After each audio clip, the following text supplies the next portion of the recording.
Napakabuti ni Lord, natapos na ang 2020 na tayo ay maayos. Buhay pa. At na tayo kaya buhay pa, needful tayo para sa iba. Kasi kung totoo nun, kung tayo ay nag-depart para kay Lord Jesus, it is better off according to the Bible. Tatanda niyo, Philippians chapter 1, verse 23. Okay, tingnan natin ha, ulitin natin, review. Ito yung senior ko sa inyo eh. At maintindihan ninyo kung bakit ito ang driving force sa akin, ito nagbibigay sa akin ng lakas, nagpapasigla. I am hard-pressed between the two, having a desire to depart and be with Christ, which is far better. Kaya yung ating keyword dyan sa verse 23, far better. If we depart, it's far better.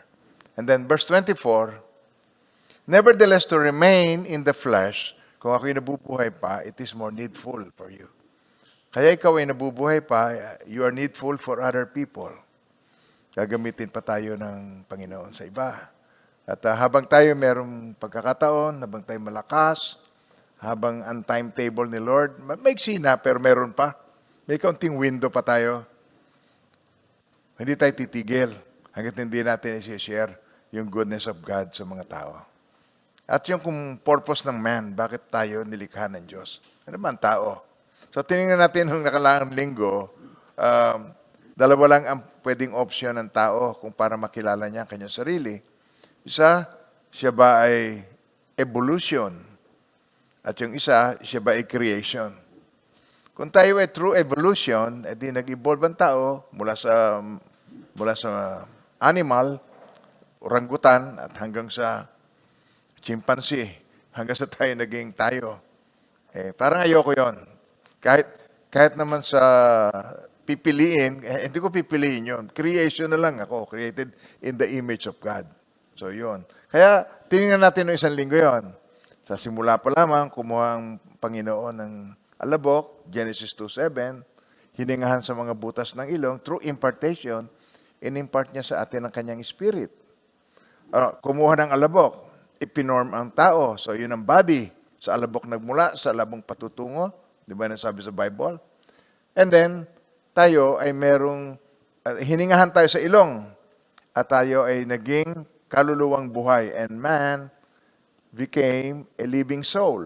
So tayo ay spiritual being, created in the image of God. Ang God ay spirit, sabi ni Jesus Christ. Tatandaan John 4:24, God is spirit and must be worshipped in spirit and in truth. So yun ang God. Yung God the Father, spirit.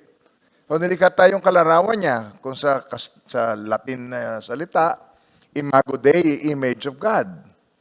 So mga minamahal ng Panginoon, kung tayo nasa image of God, kung nilikha tayong kalarawan ng Diyos, so therefore, yung kanyang principles, image of God. Hindi lang tayo sa image of God, kundi in the likeness of God. Kaya ang ating mga pamumuhay, takbo ng pag-iisip, the way we deal with other people, yung kung ano yung plano ng Diyos sa sangkatauhan, kung paano niyan tayo gagamitin, to subdue the earth, to go forth and multiply, fill the earth, and subdue it. So fill the earth with godly offspring na inulit doon sa Malakay. Tatandaan niyo yung Malakay chapter 2 verse 14 na tayo ay nilikha ng Diyos. Sabi niya rito, ang purpose niya, He is seeking for godly offspring. Basahin natin. Okay, ready? But did He not make them one, having a remnant of the Spirit? And why one? Bakit pinag-isa niya ang lalaki at babae? He seeks godly offspring. So therefore, take heed to your spirit and let none deal treacherously with the wife of his youth. Ibig sabihin, magtratuhan ng maganda ang mag-asawa. Okay? Kaya kayo mag-asawa na nakikinig, sabihin mo, tratuhin natin ang isa't isa ng maayos. Hindi naman lalaki lamang sasabihin mo, oy, tratuhin mo kung maayos, lalaki ka. Hindi naman lalaki lang eh. Ang babae pwede rin nagmamaltrato eh. Pwede ang babae controlling, pwede ang babae napaka-insecure, lahat na lang ay gusto sa paraan niya. Kaya kailangan tayo magtratuhan ng maayos. Let none deal treacherously with the wife of his youth. Walang magtataksil, walang gagawa ng hindi maganda sa isa't isa. Why? Because God is seeking godly offspring. Yan ang kanyang pamamaraan yan ang kanyang pamamaraan ng pagsisave sa sanlibutan na nagkasala, na nawala, napalayo sa kanya. Yan ang pamamaraan niya para sa kanyang divine plan kung paano ang kanyang gagawin para tayo mailapit sa kanya at yung iba na nawawalang tupa ng Diyos maabot sa pamagitan ng kanyang salita. Pa tayong lahat doon? Yes. Okay. Yun ang tinignan natin. Sa 1 Thessalonians 5:23, ito ang tao.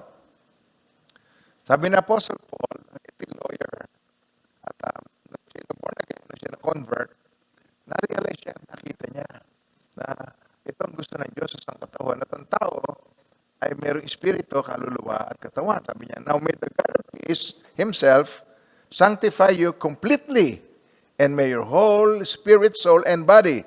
Ulitin nyo ngayon. Spirit, soul, and body. Isa pa. Okay, mas malakas pa doon. And body. Be preserved blameless at the coming of our Lord Jesus Christ. So, ang tinuturo po sa atin dito sa verse na ito, ang pinakikita sa atin, ay yung kung paano ang, kung ano yung, paano mo ipaprioritize. Spirit muna, and then soul, and then body. Pagka unbeliever, ang maririnig mo lagi sa kanila, body and soul. Una ang body and soul. And then, may spirit pala. Hindi lang alam na meron palang spirit. Ang tinatanong ng iba, ano ba ang difference ng spirit at soul? Totoo bang tatlo yan? May spirit ba? Parang ang spirit at soul, parang pareho naman. Okay, sa Hebrews 4:12, para makita natin na ang spirit at ang soul ay hindi pareho. Sabi niya, for the word of God is living and powerful and sharper than two-edged sword, even the division of spirit, soul, body. Kaya dito, division of soul and spirit. Okay. And of joints and marrow, yun ang huli, and is a discerner of the thoughts. And thoughts and intents of the heart. Paano ba natin paliliwanag yung spirit, soul, body? Umpisahan natin sa body, yun ang pinakamadali. So, body. Ang body natin, nakakatouch ng mga material things. Wala tayong communication. Hindi gagana ang aking vocal cord. Hindi nyo maririnig. Hindi gagana yung eardrum mo. So, doon natin nakikita yung function ng body touching itong natural world. So, ito yung mind. Ito yung mind. Hindi mo naman nakikita ang mind. Nasa isip ng tao. Mind, emotion, free will. So, yon ang nagpapagalaw sa body. Kumbaga, ang body ay hardware, useless without the soul. Ang soul ay software. Alam na ng millennial yan. Mga tao ngayon, naiintindihan na yon. Meron siyang, yun ang nagpapatakbo sa kanya. Okay. Now, ano yung spirit? Yung spirit, yun ang nilikhang kalarawan ng Diyos na nakakonect sa kanya. If ever God wants to speak to you, hindi na speak. If ever God wants to enlighten you, gusto niya kasing ma-enlighten ng isang tao. Kasi hindi alam ng tao saan siya nagmula, sino ba siya, anong lahi siya. Hindi niya alam yun. Hindi mo alam hanggang ikaapat na saling lahi mo. Hindi mo alam kung saan nanggaling yung kaapat na henerasyon ng ilo. Hindi mo alam. Ang alam mo lang siguro hanggang sa lolo ng tatay mo. Pero yung lolo ng lolo mo, hindi mo na yun alam. Ang mga Hudyo, inililista nilang lahat yun. Meron silang tinatawag na genealogy. So, malalaman mo kung saan lahi ka nang galing. Pero ang tao, hindi. Kaya kung minsan hindi niya alam kung bakit siya nagkakaganon, may lahi siya, meron siyang DNA, hindi niya alam. So, ang ating personalidad, bunga ito ng ating salin lahi, bunga ito ng nurture, kung paano tayo pinalaki, bunga ito ng environment, yung nakapaligiran natin, yun tayo. At tayo, liliwanagan ng Diyos kung ano ka talaga. Saan ka nagmula? Paano ka nagsimula? Ano ang purpose mo? Saan ka patungo? Ano ang iyong destiny? So, ang God, pag nakipag-usap sa iyo, sabi sa Proverbs, chapter 20, verse 27, the spirit of a man is the lamp of the Lord, searching all the inner depths of his heart. So, kung tayo ay kakausapin ng Diyos, kung tayo ay liliwanagan ng Diyos, kung tayo ay i-illuminate, i-inspire, yun ay through our spirits. Kaya makikita natin dito na ang spirits natin needs to be developed. Kailangan tayo matutunan natin kung paano i-train ang ating mga spirit. Actually, yun ang topic natin ngayong umaga. Training your spiritual ears. Yun ang topic natin ngayong umaga. Kasi ang alam lang natin marinig yung mga audible. Hindi natin marinig yung, katulad ko, kung saan nagsimula ang HTBC. Di ba natatandaan nyo, paulit-ulit kong sinasabi, naliligo ako noon, and then sabi ng Diyos, sabi niya sa akin, sigurado ako, si Lord ang nagsabi sa akin noon, hindi yun religious cliche. Sabi niya sa akin, I'm going to use you. Nagulat ako. First time. Pero yung pagkakasalita na nyo, clear na clear sa akin, pero hindi ko naman narinig. So, saan ano yun? Paano ginawa ng Diyos? He spoke to my spirit. Spirit to spirit. Sabi niya, I'm going to use you. So, sumagot ako. At sumagot ako doon sa aking reasoning. Hindi ko alam, ganun din pala si Moses. Sabi ko, Lord, how can you use me? I'm not even an effective speaker. Paano mo ako magagamit? So, naramdaman ko yung touch niya. Sabi niya, meron bang imposible sa Diyos? At ako'y nag-iiyak. Parang lahat ng aking mga questions, lahat ng aking mga doubts sa heart ko, nabunot. At matatag na matatag ang sabi ko, yes Lord, I'm going to serve you. Hanggang ngayon. Nung nagmulat ako ng mata after surgery, dahil kalahating araw akong walang heartbeat, ang nagpapaikot ng dugo ko ay machine. Tapos nung in-start nila, praise God. Tapos pagmulat ng mata ko, eto, marami tayong gagawin. Amen ba tayo doon? Hello, sabi niyo ngayon, marami tayong gagawin pa. Marami pang mga finishing touches na gagawin natin. Marami pa tayong aabutin na nanineglect ng marami. Marami pa ang nanglalamig na wala ng care, na mayroong mamatay nang wala si Jesus sa kanila. Hindi na buhay sa kanila na kailangan nila si Jesus. Hindi na buhay sa kanila yung makasabay mo lang sa tricycle bago makarating sa palengke, born again na yung kausap mo.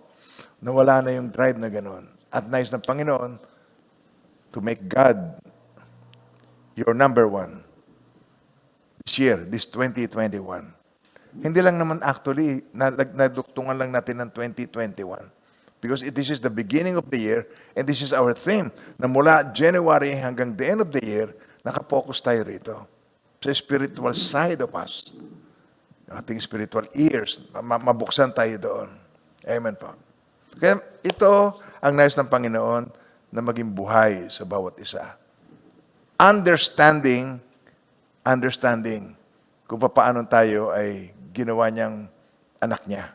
Dito sa Romans 8:14 at saka Romans 8:16. Okay, pag tinignan natin yung dalawang yon, sabi dito, for as many as are led by the Spirit of God, these are the sons of God. Tignan niyo, madali ba ito na tayo ay being led by the Spirit of God? Diyos na invisible, Diyos na hindi mo naririnig. How can you be led by the Spirit of God? But as many as are led by the Spirit of God, these are the sons of God. And then in verse 16, the Spirit Himself bears witness with our spirit that we are children of God. Kaya yung Spirit na nananahan sa atin, nung tanggapin natin ang Panginoong Jesucristo, John 14:26, teaching begins. Sabi rito, ngunit ang patnubay, ang banal na Espiritu, susuguin na aking comforter, the helper, the Holy Spirit, whom the Father will send in my name, He will teach you all things. Teaching begins. He will teach you all things and bring to your remembrance all things that I said to you. Ibabalik niya sa iyo, panunumbalikin ka niya. Kaya pag naintindihan natin na yung pala ang kahulugan, Pag tinignan natin doon sa 1 John 5:10 at saka yung Romans 8:16, pag tinignan natin yung dalawang yan, he who believes in the Son of God has the witness in himself. He who does not believe God has made him a liar, because he has not believed the testimony the testimony that God has given of his Son. And this is the testimony that God has given us eternal life, and this life is in his Son. Sa verse 11. Hindi siya naniwala sa testimony ng God. Kaya kung naniwala ka sa testimony ng God, ang Holy Spirit mananahan sa iyo, teaching begins. And maraming mga Kristiyano, ang tagal na. Yung iba 99 years, 100 years. Hindi naiintindihan kung sino siya at ano siya. How can you make God your number one if you do not know, doesn't even know who you are and you do not know God? Kaya ang knowing God lessons na pinag-aralan natin nung nakakaraan, pumunta kayo sa inyong record, sa files, and review it. Knowing God and knowing Jesus. Kasi ang God in-reveal ni Jesus, no one has seen God at any time. But he who is in the bosom of the Father, he has declared him. Only by knowing Jesus, sabi niya, I and the Father are one. So, ito'y bagong experience sa ating mga minamahal ng Panginoon. Yung born-again experience ay bago. Hindi pa natin ito na-experience sa buong buhay natin until na tayo kumilala sa Panginoong Jesucristo. Yung totoong pagkakilala. Kasi marami mga tao kilala si Jesus pag kumikidlat. Jesus, Maria, Joseph. Nakikilala. Doon lang niya tinatawag. At kapag luminto, Jesus ko po. Ayan, ganyan. Ay, yun lang niya natatawag. Pero ang tinutukoy ko, nung tanggapin mo ng buong puso ang Panginoong Jesucristo, ito ang nag-transpire. Tayo na born again. At sinasabi niya kay Nicodemus, sabi niya, unless one is born again, he cannot see the kingdom of God. Unless one is born of water and spirit, he cannot enter the kingdom of God. Tulad ngayon, tinan nyo, ang mga bata ay naka-online. Ang mga bata, ang module, may module. See? Ang visibility ng teacher, lesson. O ang visibility ng Panginoong Jesucristo sa mga believers, hindi lang lesson, talagang wala na. He speaks to us in spirit. Hindi katulad noon, at tinrain niya ang kanyang mga alagad na pag alis ko, hindi ko kayo iiwan, ipababayaan man. Ako'y kasama niyo maging sa huling sandali. I will never leave you nor forsake you. I am with you till the end of the age. How much you recognize this in your life will make the big difference sa iyong growth, spiritual growth, sa iyong maturity. Nangangailangan ito na magkaroon tayo ng attitude na beneficial sa atin para tayo mag-grow. Sabi rito, sa Psalms 119, verse 33 to 35, actually, napakahaba ng mga verses ng Psalms 119. Okay. At dito sa part na ito, ay meron tayong tatlong bagay na titingnan. 33, 34, 35. Teach me, give me, make me. Yun. Now, teach me, O Lord, the way of your statutes, and I shall keep it to the end. Give me understanding, and I shall keep your law. Indeed, I shall observe it with my whole heart. Make me walk in the path of your commandments, for I delight in it. So ito yung attitude na nais ng Panginoon na magkaroon tayo, matrain natin ang ating mga spiritual ears. Alam nyo, kung hindi ka naman marunong, maring naririnig mo pero hindi mo pinakikinggan, most of the time, naririnig mo naman. Miski sa school, kayo mga teacher, alam nyo yon, okay, naririnig pero hindi pinakikinggan. They have to heed. Kailangan nilang pakinggan ang sinasabi mo para sila matuto. Hindi yung naririnig lang. Narinig nila, pasok dito, lampas doon, hindi rin sila matututo. Teach me, O Lord, the way of your statutes, and I shall keep it to the end. This is a humble spirit. Blessed are the poor in the spirit, for theirs is the kingdom of heaven. Now, ito na naman. Give me understanding. Lord, help me. Give me understanding, and I shall keep your law. Indeed, I shall observe it with my whole heart. And then sa verse 35, Lord, you're almighty, you're all-powerful, almighty God, make me walk in the path of your commandments, for I delight in it. I submit to you. Make me. Tatandaan niyo yung prodigal son? Nagsimula siya sa give me. Tapos, nung siya ay nakaranas na at nanumbalik na siya sa kanyang father, sabi niya, make me one of your servants. Make me. Pero nung una, give me. Kaya nakikita niyo ang sequence nito. Teach me, give me, make me. Attitude na nais ng Panginoon na ating i-develop sa ating spirits. Mapakinggan natin kung ano yung kanyang mga plano. Paano ang gagawin para mangyari ang lahat ng ito? How? Prayer. Communicate with God. Kasi marami ang hindi niya naiintindihan na ang communication ang susi sa relationship. Alam niyo ba ang nag-uusap ay hindi nagko-communicate? Ang nag-uusap ay kalakas-lakas, nagtatalakan. Magkalapit yun.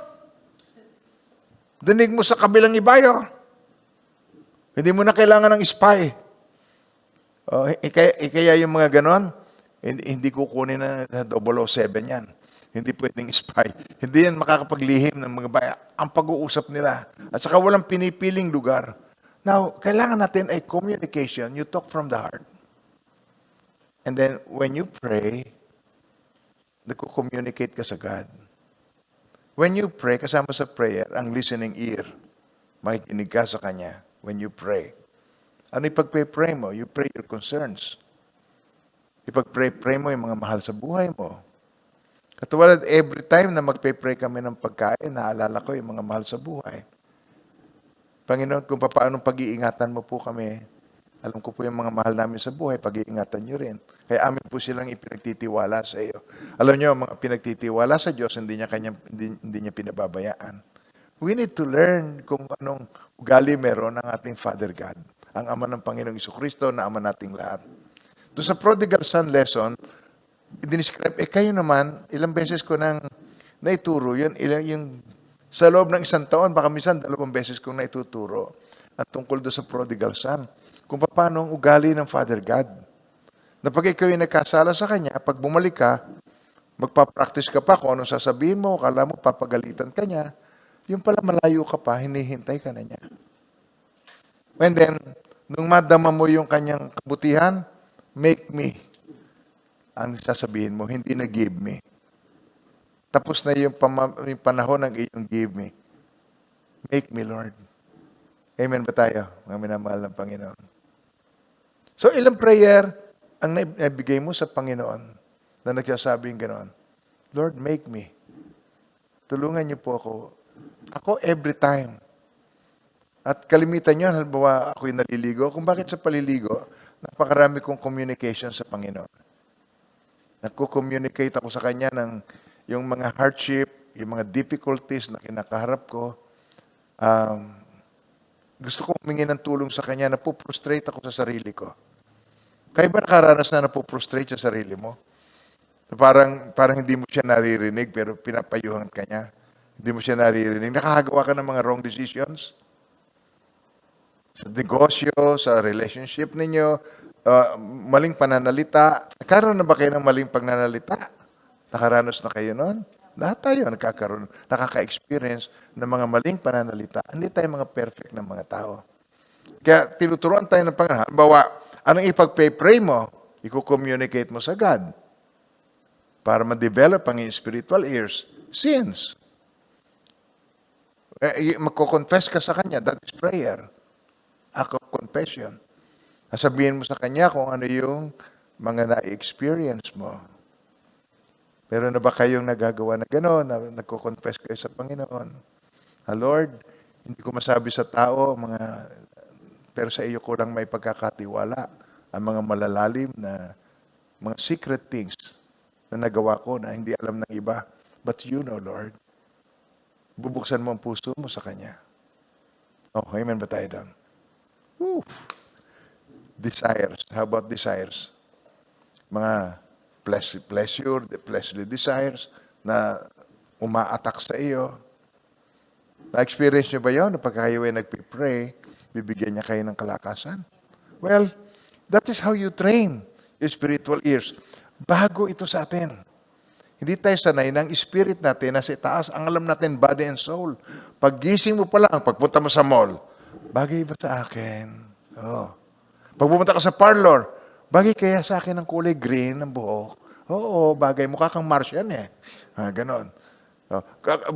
Maghahanap ka ng mga style. Body muna, body. Ano yung bagay sa iyong mga alas? Bago yung nakasuot sa'yo, mga borloloy, usong-uso yung ang buhok, parang Christmas tree. Usong-uso yun. Tinuturo sa atin na mas maganda na ayusin natin ay yung inner man. Yung ating spiritual life ang ayusin natin sa ating buhay. Alam niyo, pagka napakaraming verses, hindi mo naman din matandaan.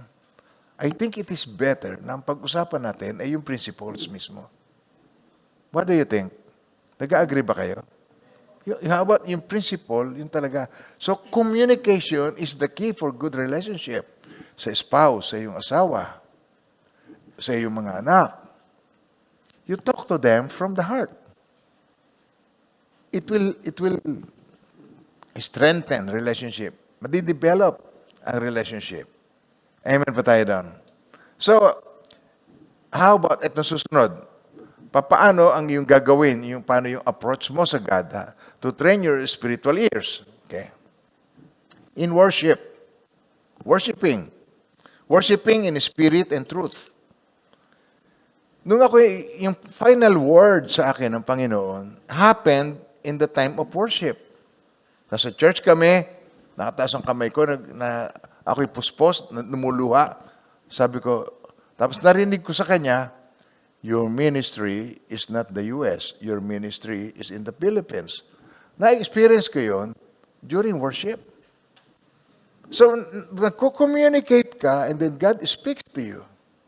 Katulad ng aking senior sa inyo, na si Hebrews chapter 1 verse 1, nung unang panahon, nangungusap sa atin ang Diyos sa iba't ibang pamamaraan, yon sa pamamagitan prophets, nung unang salita niya, sa pamamagitan ng mga propeta. So, una, okay, English natin ito, okay? Okay. God who at various times and in various ways spoke in time past to the fathers by the prophets. So, the verse 2. Has in these last days spoken to us by His Son, whom He has appointed heir of all things, through whom also He made the worlds. So, yung Son, ang anak, nananahan na sa atin ang espiritu ng anak. So, we can call Him Abba Father. Upang ipakilalang anak, Galatians 4:6, pinagkalooban tayo ng espiritu ng anak, nakakatawag tayo, Ama, Ama ko. So, ito ang simula ng teaching. Siya magtuturo, siya magpapaalala, si espiritu mismo ni Jesus Christ ang nasa atin. Amen ba tayo doon? Okay. Now, ano pa? Isang pwede nating magawa. Una, prayer. Pangalawa, worship. Pangatlo, praising. Praising. Ano yung praise na yun? Paano pupurihin? Ito yun. Ang papuri mo sa Diyos ay lagi may papuri ng pagpapasalamat. Kaya pag hingi ka ng hingi, hindi mo naririnig siya sabi ng God. Ang sagot niya sa iyo, given. Lord, pagkalooban mo po ako ng strength. Given. Lord, bigyan mo po ako ng joy sa aking heart. Given. Given na yun. Kaya ang dapat ay thanksgiving. Ipagpapasalamat mo as His divine power has given to us all things that pertains to life and godliness. Isa pa, as His divine power has given to us all things that pertains to life and godliness. Wala ka nang hihingiin. through the knowledge of Him, yung pagkakilala mo kay Jesucristo, given.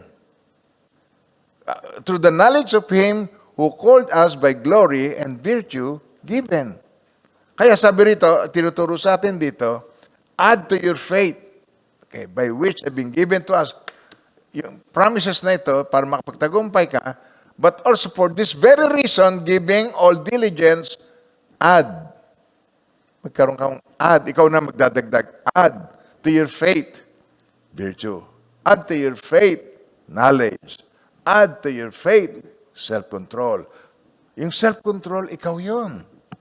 God will not control you. You have to have exercise the self-control in the power of the Holy Spirit of God.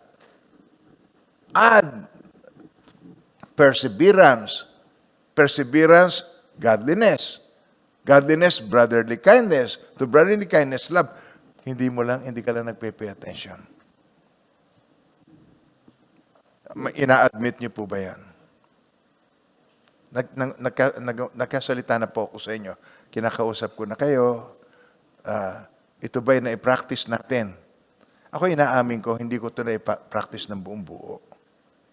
Na ngayon, na sinasabi ng Panginoon, make God. It is a command. Make God your number one. It is a command. Kaya lahat ng aking mga pagtuturo, pag sa umaga nagpe-pray kami 5:30 in the morning, puro may kinalaman dito. Make God your number one. So, paano gagawin natin? Itong tinuturo ko ngayon. Prayer, worship, praising. Ano yung mga ipe-praise mo? Sa pagkay pinupuri mo siya, thanksgiving. Paano mo siya ipe-praise? By sacrificial giving. Napakaraming ibinless ng Panginoon na lalo pa siyang in need. Binless na siya, lalo pa siyang in need. Kasi pataas ng pataas ang kanyang gusto. Hindi na yung need. Sabi, my God shall supply all my need. Pero siya, habang mayroong binibigay yung kanyang need, meron pa siyang gustong magkaroon siya. Nakatulad din ng meron ang iba. So, hindi natatapos-tapos. Kaya pataas ng pataas ang kanyang level, parang Super Mario. Pataas ng pataas ang kanyang gustong maabot. Ng pagyaman niya, ng status symbol niya, ng kanyang position, pataas ng pataas. Hindi siya makontento. But godliness with contentment is great gain. Yun ang magbibigay sa atin ng fulfillment. Godliness with contentment. Yun ang great gain. Oh, amen ba tayo, mga minamahal ng Panginoon? Kaya yung sacrificial giving, need mo rin yun, pero ibibigay mo.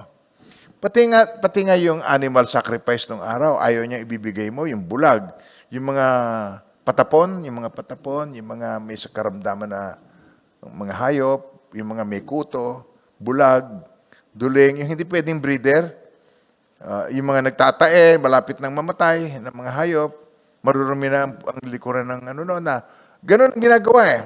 Pagka yung mga malapit ng mamatay, yung isang bulati na lang hindi pumipirma, sabi nga, yun ang papatayin, yun ang isa-sacrifice. Nire-reject ng God. You cannot give God yung mga tira-tirahan mo. Diba? Pagka sacrificial giving, anong ginagawa ng mga tao? Ano ba, pastor, ang ibibigay? Yung ba net o gross? Sabi niya, kasi yung gross, hindi pa namin nababawas yung aming gastos. Okay. Pag sinabi kong, ganun ba? Gusto mo pala net. O sige, meron kang gross. Ito ang gross mo, tapos, kung wala ka, uutang ka ng uutang, ililiit ng liliit yun para ang net mo, negative zero na. Wala ka nang ibibigay kasi wala na ang sacrificial giving pagka ganun. Pagka tinatanong mo, ano po ang ibibigay ko? Net o gross? Kaya sabi sa Malakaya, sa instruction, bring, hindi give. Sabi niya nga, bring. Sabi mo sa katabi mo, hindi give. Bring. Dadalhin mo lang. Dahil hindi talaga iyo yun, sineparate mo na yan. Bring all the tithes into the storehouse, that there may be food in my house. And try me now in this, says the Lord. of hosts, if I will not open for you the windows of heaven and pour out for you such blessing that there will not be room enough to receive it. Marami nang gumawa nito. Marami nang nagtagumpay na sinunod ito. Yung sacrificial giving, and they are so blessed. Marami na mahal ng Panginoon. Huwag mong pagnasahan ang hindi sa iyo. Ibigay mo ang kay Caesar. Ibig sabihin yung tax, ibigay mo. At ibigay mo sa Panginoon ang para sa Panginoon mong Diyos. Okay? Give to God what is God's, and give to Caesar what is Caesar's. Ibigay mo yung tax, ibigay mo yung para sa Diyos. Gets niyo ako? Ang para sa Diyos, gross. Aalisin mo yung 10% ng gross. Pagpalain kayo ng Panginoon, maintindihan nyo na ang pagtitrain mo ng spiritual ears mo, ng spiritual life mo, is to practice sacrificial giving. Ito ang antidote ng Diyos sa materialism. Dahil nagiging unfruitful and unfulfilled ang buhay ng tao because of cares of this world and the deceitfulness of riches. Naiiwan mo lahat. Walang kang dadalhin. Hubad kang isinilang, hubad ka rin aalis. Itsende. Okay, now, praising, praise, ang papracticein natin, ipipraise natin ang Panginoon with our godly living. Maka-Diyos na pamumuhay. So, yun ang ating gagawin. Amen. So, gusto ko makita ninyo yung aking striking statement. The key to great relationship with your spouse and children, good communication. Ang good communication, nagsasalita ka at nakikinig ka. Para itong hininga natin. Exhale and then you inhale. Exhale and then you inhale. Magsasalita ka at makikinig ka. You train your ears to listen. Baga tayo nagpe-pray, sabi na ipag-pray ko na pero ang pinag-pray mo, yung desire mo. Sabi na ipag-pray ko na yan, pero hindi ka, pero sinagot ka ba doon sa prayer mo? We need to learn kung ano yung kanyang sagot sa prayer. Baka ayaw niya na ikaw ay gawin mo yung pinaplano mo. Baka meron siyang better plans para sa iyo because He is the God who declares the end from the beginning. Alam niya ang katapusan. Simula pa lamang, gusto niya matuto tayo doon. Amen ba tayo doon? Now, ito. Sa 1 Corinthians 2, verse 9 to 16. But as it is written, eye has not seen, nor ear heard, nor have entered into the heart of man the things which God has prepared for those who love Him. Nakita niyo yung merong inihanda ang Diyos para sa mga umiibig sa Kanya. Alam niyo ba, pag meron kang iniibig, nakikipag-communicate ka. Hindi ba? Kahit napagod ka na, tatawag ka. Kakausapin mo, mag-uusap kayo. Gusto mong marinig mo lamang ang boses niya, masaya ka na. Meron nga tayong kapatiran na ngayon ay umuwi na siya sa kanyang mga anak. Hindi namatay, umuwi lang, nagpakasyon. Okay, sa US, nasa US siya. Tumawag sa akin ng isang araw para ikwento lang. Pero yung problem niya, tapos na. Para nagkaroon nag-positive yung anak niya na nagtatrabaho sa hospital. Pero tapos na, sabi niya, nagpapagaling na lang.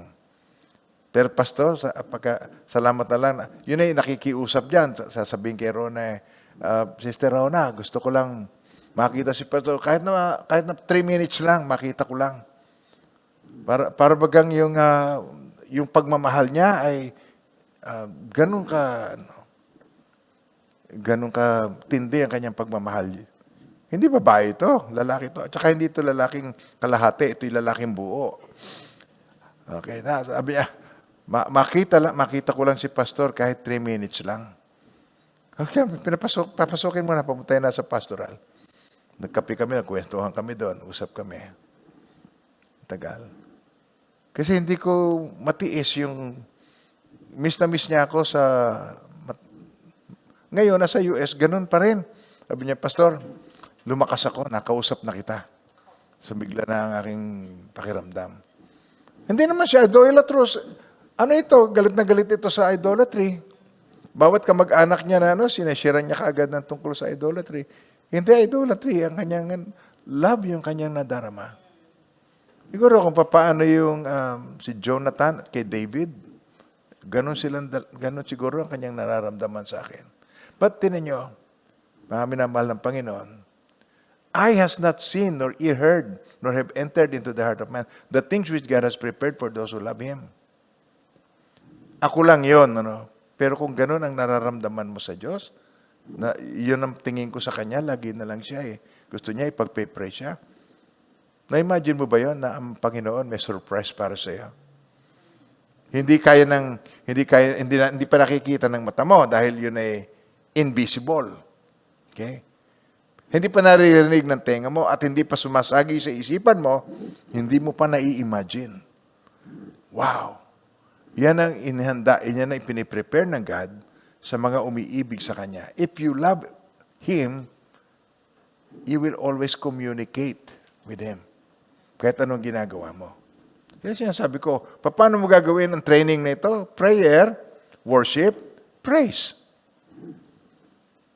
Yun ang tatlong bagay na gagawin mo. Amen. Tuloy natin. Verse 10. Okay. But God has revealed them. Hindi pa nakikita ng mata, hindi pa naririnig ng tenga, hindi pa sumasagi sa isipan ng tao, ang magagandang bagay na inihanda ng Diyos para sa Kanya. Pero inireveal ito ng God sa Kanya. But God has revealed them to us through His Spirit. For the Spirit searches all things, yes, the deep things of God. Balik na naman tayo doon sa Proverbs 20, verse 27.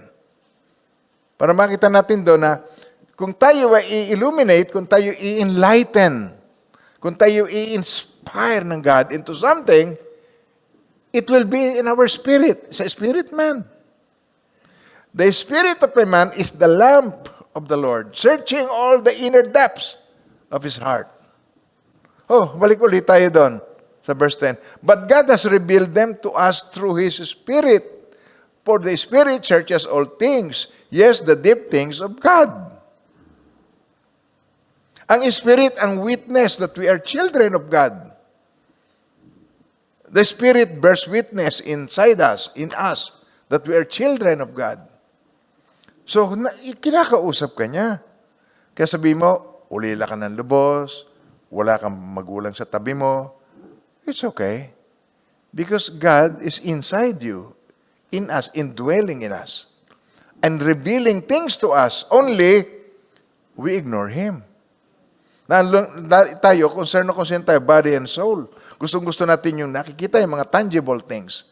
More concerned tayo sa mga tangible things. So, God revealed things in our spirits. Spirit to spirit talks. For the Spirit searches all things, yes, the deep things of God. Verse 11. For what man knows the things of a man, except the spirit of the man, which is in him? Yun lang siya. Even so, no one knows the things of God except the Spirit of God. Kaya yung connection na yon ay napakahalagang hindi loose connection. Alam niyo, pag loose connection, nag-flicker. Alam na ni Yuli yan. Pagka yung kikisap-kisap na ganyan, ukurap-kurap, ay, loose connection. Hahanapin niya yan. At oras na higpitan niya yan, matibay na uli ang connection. You have to be connected with your wife. Your spirit must be connected to the Spirit of God. Connected. How? Prayer. Prayer of what? Concerns, sins, through confession, and desires. Worship. Okay, worship in spirit and in truth. Ang dami mangungusap siya si Lord. Pagka kayo praising, thanksgiving, sacrificial giving, godly living. Yan po ang praising. Pinupuri mo ang Diyos sa pamagitan ng iyong godly living. maka-Diyos na pamumuhay. Hindi mo napupuri ang Diyos sa iyong hindi maka-Diyos na pamumuhay. Now, balik ulit tayo doon sa tinitingnan natin. Okay.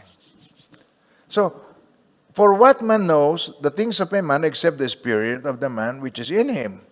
Even so, no one knows the things of God except the Spirit of God. Tagalogin nga natin ito. Tinan niya. Sapagkat sinong tao nakakaalam ng isipan ng isang tao? Kundi ang espiritu ng tao na nasa kanya. Yun lang alam niya. Kaya't walang nakakaalam ng mga isipan ng Diyos maliban sa espiritu ng Diyos. At yun pagka-connected.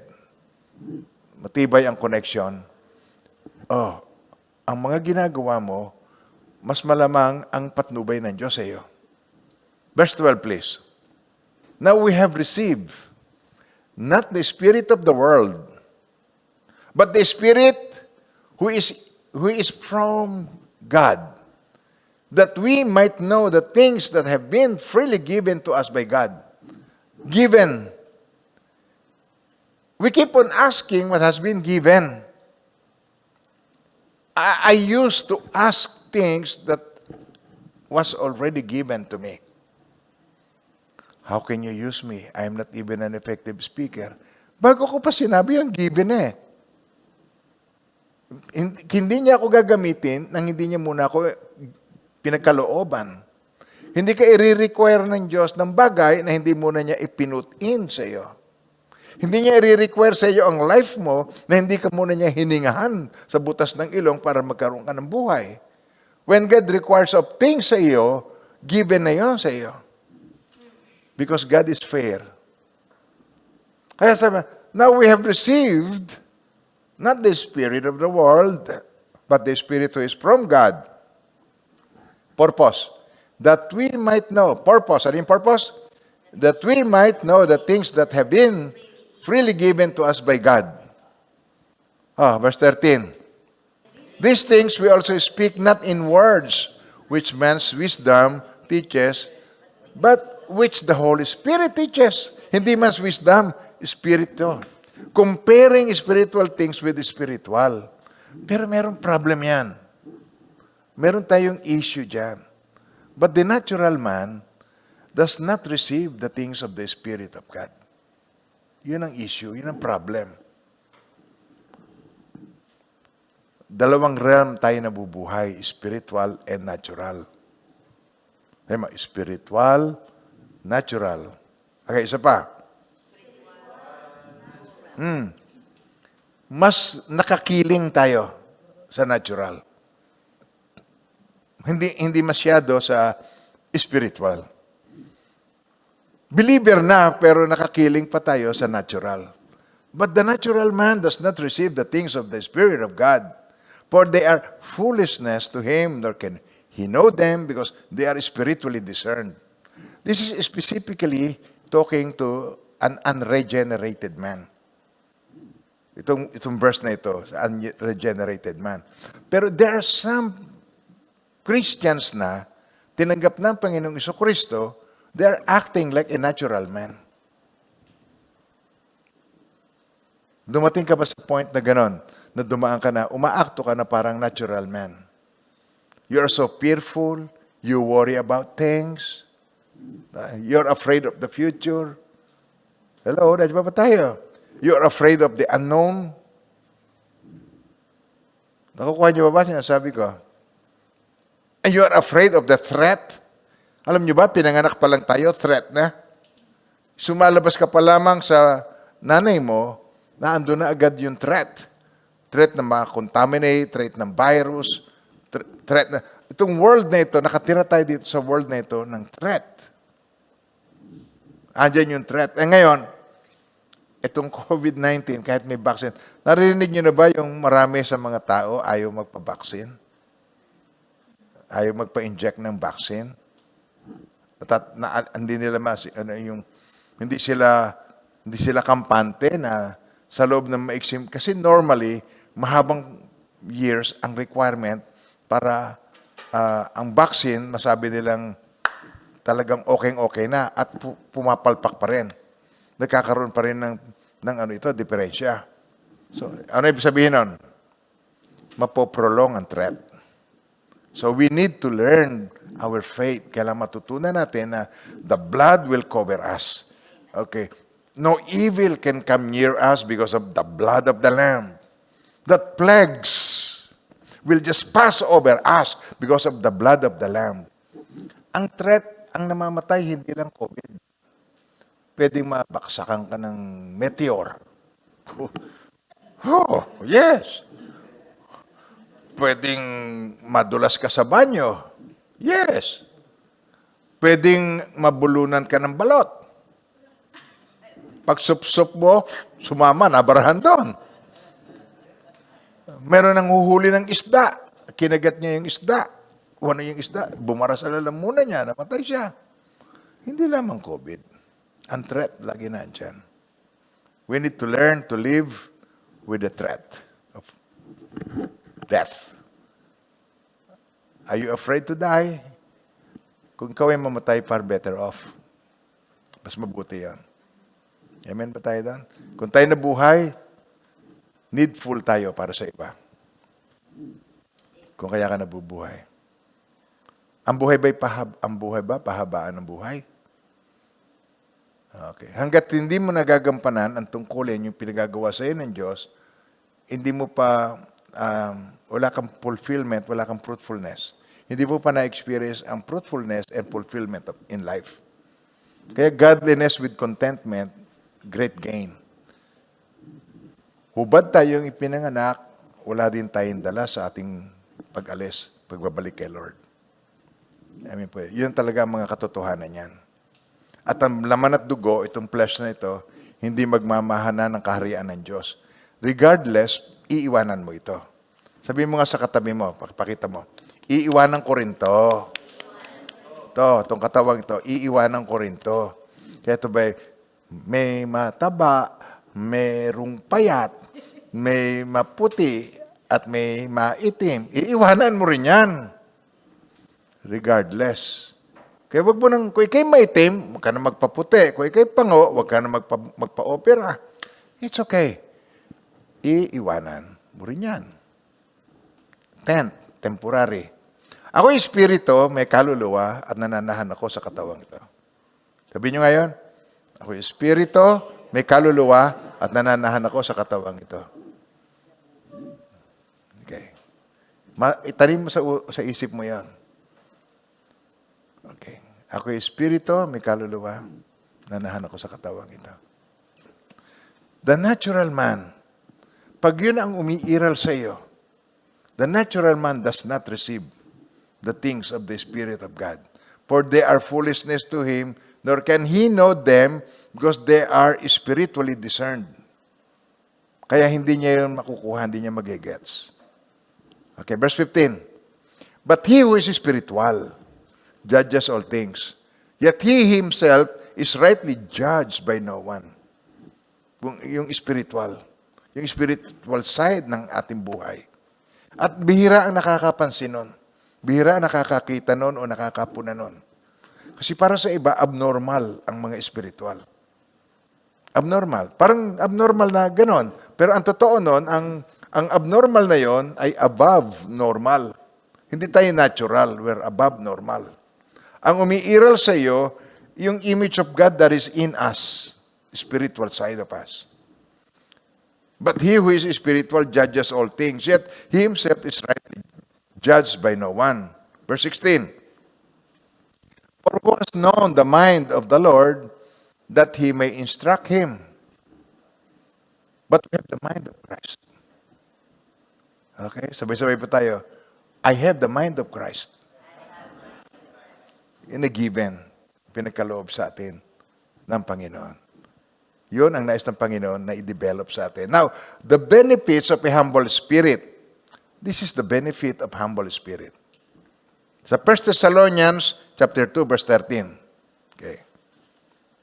For this reason,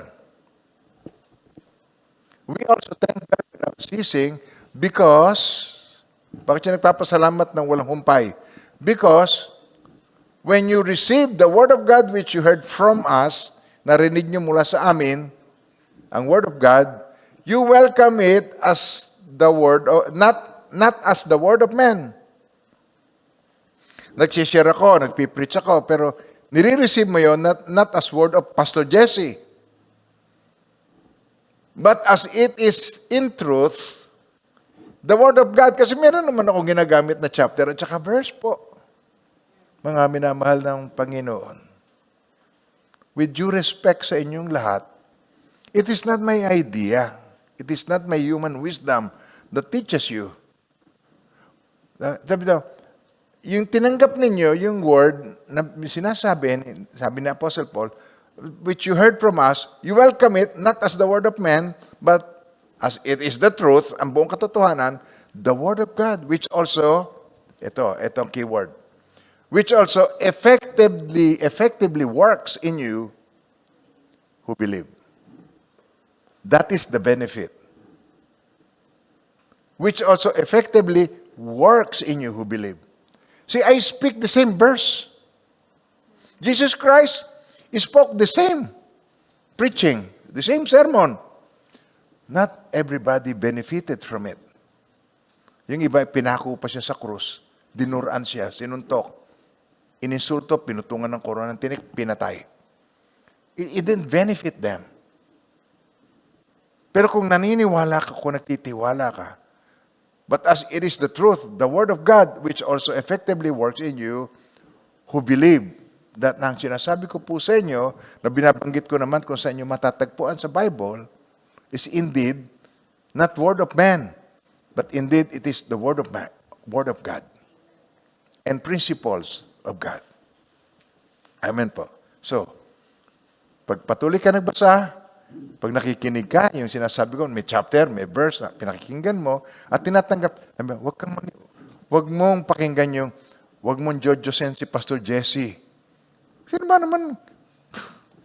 naman nasisiraan ng bait na pagkikita sa akin ay naluhod? Sino ba naman ang pagkikita sa akin na lamang nung pumunta si Peter kay Cornelius, lumuhod kay Peter, sabi ni Peter, huwag mong gawin sa akin yan. Kasi ako, tao rin, nakatulad mo. Ginawa ng iba yan sa mga angels. Sabi ng mga angels, huwag mong gawin sa akin yan. Hindi ako ang Diyos. Okay? Mga minamahal ng Panginoon. Walang sino mo naglilingkod sa Diyos. Gusto. Not even Mary, nanay ni Jesus, ayaw niya na siya dinadasalan. Kung maririnig mo lang ang tinig niya, siya sabi niyo, huwag niyong gawin yan. Hindi kayo maririnig kasi hindi ko naman kayo naririnig. Huwag niyong gawin yan. Nakukuha niyo ba? Nagigets niyo ba? Yung wise men, tatandaan niyo yung Christmas story?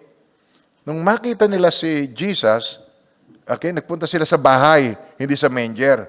Pero hanggang ngayon, manger pa rin, may Belen pa rin yung iba. Pero unti-unti nang nawawala na. Wala nang bihira na yung bahay na may Belen. Ginawang pangalan na lang ng babae. Ngayon, pag pumunta siya doon, nakita niya si Mary, nakita si Jesus, alam niyo yung wise men, kanino lumuhod? Kanino sumamba? Kay Jesus. Sinamba nila yung bata. Kay Jesus. Okay. Amen ba tayo doon? Ngayon minamahal ng Panginoon. Now, pakinggan niyo muli, basahin natin muli. I hope dito'y mabuksan kayo. For this reason, we also thank God without ceasing because when you receive the word of God which you heard from us, you welcome it not as the word of man, but as it is truth, the word of God, which also effectively works in you who believe. So, effectively, the word of God will work for you if you believe it is the word of God at siya ay nangungusap sa iyo. Kaya, when you pray, okay, nanalangin ka sa Kanya, at alam mo naman ang word of God, you need to read the scripture. So you'll know. Okay? Alam niyo kung ano yung i-claim mo. Now, alam mo na ang i-answer niya sa iyo is according to His word. Wala. Kahit ako'y magtatarang, kahit ako'y magsigaw, kahit laksan ko ang boses ko. It is the same thing. It is the activity of your heart. It is your attitude towards God. Kahit ako'y magsisigaw, kahit lakasan ko ang boses ko, ngayon bubulong ko na lang sa inyo. Maririnig ng Diyos yan. At siya sasagot sa iyo. At kung alam mo yung word of God, you know what His answer would be sa iyo. According to His word. Amen po. Now, I encourage you so you can easily train your spiritual ears, meaning your communication will be clear. Read the Bible. Dito tayo magtatapos. Ang Bible po is like a photo album. Marami sa inyo, pagka-birthday ko, o kaya anniversary, ganyan. Yung iba nga, pumupunta pa dun sa kapatid ko. Pagkatapos, tinitingnan yung album namin. Tapos dun sa album na yon, nakikilala niyo tuloy ako. Na napaka-cute ko nung maliit pa ako. Pumapangit habang lumalaki. Pagkatapos nakikita niyo dun sa aking album, it's like a photo album. It's like yung family members namin, yung kapatid ko na nakikita niyo, ito pala sila, Ate Laki, kuya niya. Nakikita niyo yung photo album. Ang Bible is like a photo album when you read it. Yun ang tatandaan nyo lang para maging interesting ang pagbabasa ng Bible. You're just like opening a photo album. Now, it is just like a diary. Diary ng mga past events, ng mga nauna sa atin, na ngayon ay gusto nating maging katulad, like Joseph. Na-inspire tayo sa kanila, like Jonathan and David, yung friendship nila. The Bible is like a calendar ng future plans ng God. Nakikita niyo yung timetable, nakikita niyo doon sa Bible. So ano ibig sabihin nun? Kung nalalaman mo yung parang calendar yan, yung mga plans. So malalaman mo pag nangyari, eto na yon. Famine, eto na yon. Pestilences, earthquakes in various places, eto na yon. Wow. Okay, hindi ba? So, ang Bible is like a photo album. It's like a calendar. It's like portrait of God. Katulad ng prodigal son, nakita mo yung ang kabutihan ng God. Malayo ka pa pala, lumalapit ka pala sa Kanya, naghihintay na siya sa iyo. Kaya sabi, naghihintay ako sa Diyos. Mali! Ang Diyos ang naghihintay sa iyo. Hindi ka naghihintay sa God. Hinihintay ng God ang move mo. Amen po. Now, tinan nyo. Ang Bible ay para itong yung makikita mo dito yung mga behavior, acceptable behavior ng mga family. Kung ano nararapat na behavior. Kung anong pag-uugali. Yung acceptable na ugali sa pamilya. Minsan pinag-aawayan ito Pinag-aawayan ng mag-asawa, sobra ka naman magmahal sa parents mo, mga ganon. Pero alam nyo, ino-honor ng God. Honoring your father and your mother ay pabor ang Diyos doon. Nag-guess niyo ba ako doon? Pagpe-pray ninyo para malaman ninyo. Because ang Bible is like a photo album ng sangkatauhan. Huwag kayong tamarin sa pagbabasa. Amen po. Doon tayo, when you pray, you will know kung ano yung tamang prayer, kung ano yung balik sa iyo ng tugon ng Diyos. Amen, mga minamahal ng Panginoon. I cannot talk to you in details. Pero ang sinasabi ko rito sa ating lesson na ito yung parang module ng mga estudyante. Mabilis, pero marami kang pag-aaralan. Marami kang i-consider. Na pag dumating ang test, na walang notice, tandaan mo yung word na yun, ha? Pag dumating ang test, na walang notice, mapapasahan mo ito. Because of wisdom of God. Lastly, Ephesians 1:17, 18. Balik na naman tayo sa New Year's verses natin. New Year's Eve verses. That the God of our Lord Jesus Christ, the Father of glory, may give to you the spirit of wisdom and revelation in the knowledge of Jesus Christ. In the knowledge of Him. The eyes, sabi rito, the eyes of your understanding being enlightened, that you may know what is the hope of His calling. Pag alam mo yung hope, hindi ka mawawalan ng pag-asa. That you may know what is the hope of His calling, what are the riches of the glory of His inheritance in the saints. Pag nalaman mo yan, malakas ang loob mo. Mahaharap mo ang future because you know where you're going. Amen po. At sa iyong pagpipray, parang nauulinigan mo yung answer niya sa iyo. Kasi malalaman mo, pinagpe-pray ko ba ito para sa sarili kong pleasure? God will not hear. Sinasabi ko ba, pinagpe-pray ko ba ito para makapagyabang ako at maging higit ako sa iba, sa mga kapitbahay ko? God will not hear. Ibang iyong motibo. Because if you understand na ang salita ng Diyos will divide spirit and soul, division ng spirit and soul, di malalaman mo kung ito ay motivated by pride o ito ay motivated ng iyong spirit. Nililid ka ng spirit na nakakonect sa Spirit of God. Things will get better. Oh, napakabuti ng Panginoon.